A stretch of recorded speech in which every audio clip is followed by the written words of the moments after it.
I find it overly amusing how we humans tend to stress about and ponder the question, who am I? Well, I'd say it's not as important as we'd like to believe, or as important as we've been made to believe, simply because the who aspect of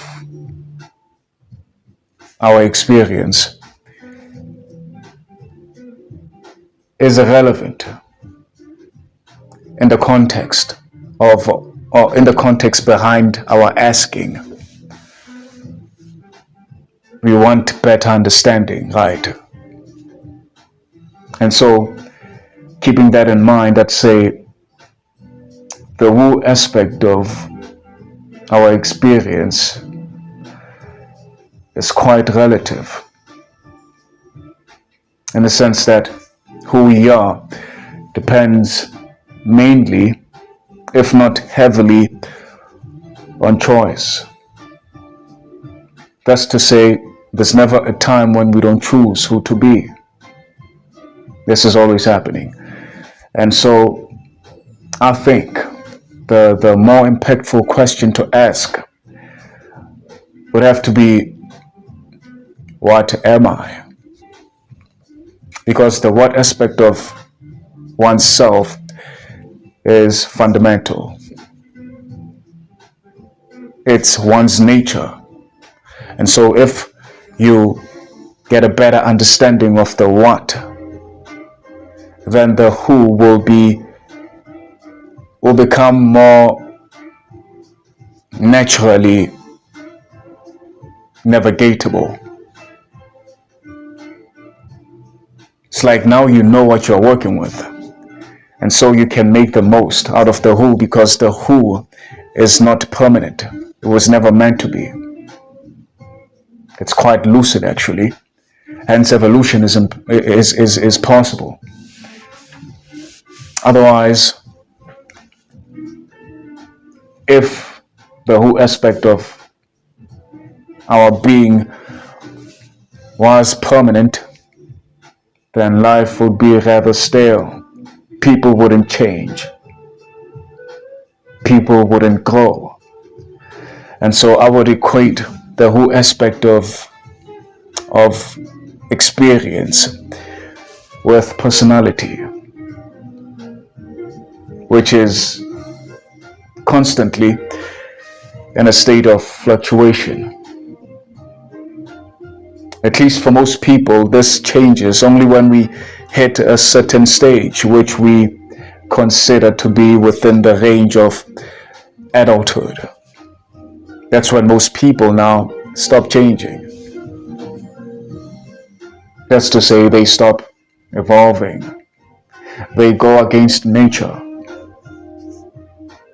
They are so desperate, or we become so desperate rather,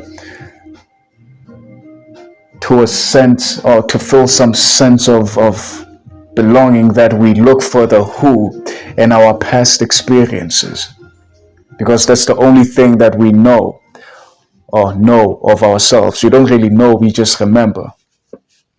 And so it's better to have that than to have nothing, because what's not known is scary. At least that's what we believe. And that programming keeps us bound to a choice that we made, let's say 5 years ago, about who we are going to be. But we are choosing to embody that choice, that initial choice which was made 5 years ago. We are choosing to embody it now.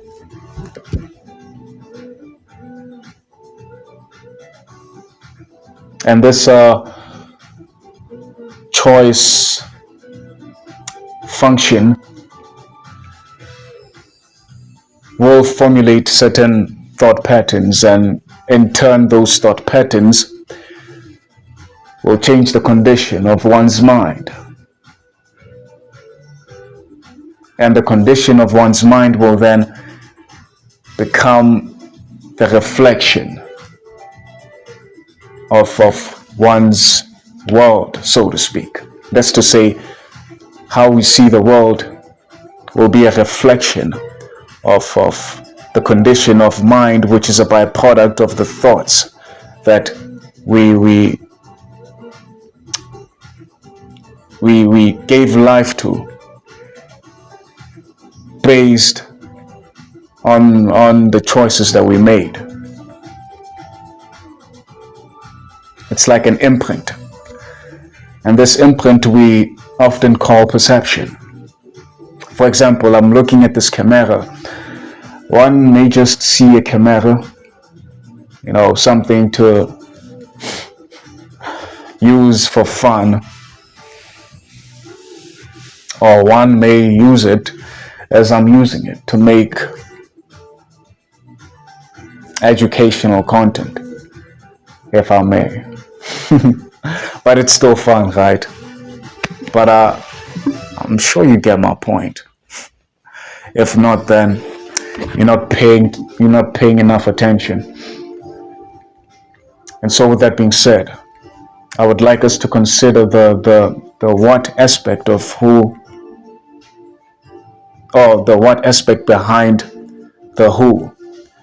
Because the who is only a function, a mask, a means of moving about this space.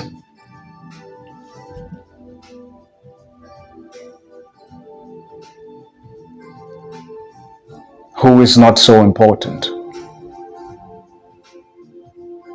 I know we've been sold the idea that you must know yourself, which is true in the sense that you know yourself by knowing your nature, not what you or who you are, that is, because that's nowhere to be found. The who is a creation fueled by the what. And so when you understand how the what is about, then you can use it. It's like a car. If you don't know how to use a car, then you're not going anywhere. In fact, here's a better analogy. There's this movie, a Marvel movie titled Thor Ragnarok. And in this particular movie, he loses his hammer. The hammer which he had for so long viewed, perceived as a source of power. And so with this hammer lost, he happens to find himself in a situation whereby he needs his power. Hulk is pounding the F out of him. Right? And so as he's about to lose consciousness, he happens to find himself in a conversation with his late father in the spirit realm. You know how movies be like. And so the conversation goes along the lines of, I don't have my hammer. I'm powerless. Right? The father says to him, Are you the god of hammers or the god of thunder? Then he explains to him that the hammer is only a tool which was intended to allow him to channel his power, but then the power actually resided within him. And so that's when he realized, and the power awakened in its most natural, most raw, most unfiltered manner. And I would liken that to our inherent power. That's the potential that we all inherit, should we choose to wake up to it. But we have to first open ourselves up to the potential. Realize that we are connected to something. Otherwise, we wouldn't be alive. That there's some intelligence. What we're breathing in is actually intelligence, which is running this whole vehicle. And so I would liken the hammer with the ego, our means of channeling the life force which courses throughout our bodies and keeping them alive. Not only does it course throughout our bodies, but it's existent everywhere.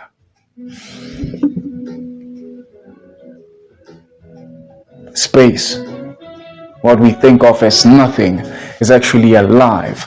Hence we breathe it, and it keeps us conscious. So basically, what we're breathing in is consciousness. And by the way, that's proof that we are connected. Although we may be different expressions and playing this game of individual experience, the experience can't really be individual, given the fact that we all breathe the same oxygen. And that goes to show that we are actually connected. Hence, it's reasonable to love one another. Because once we understand what we are, that's when we will realize that we actually one and the same.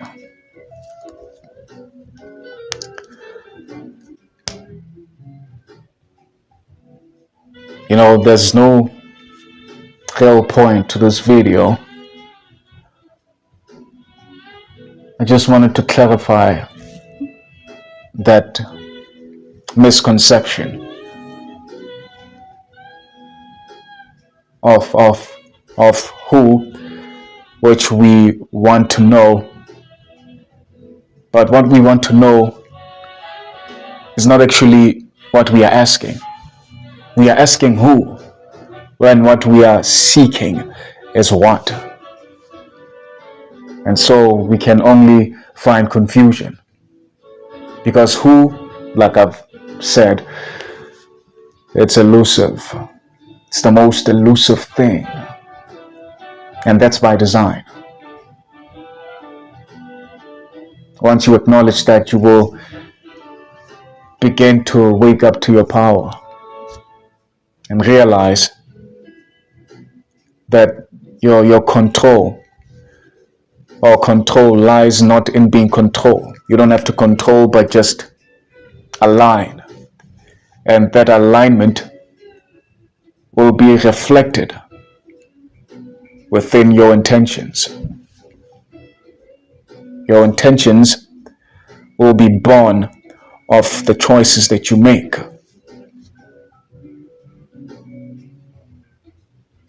It's that simple, really. And so with that being said,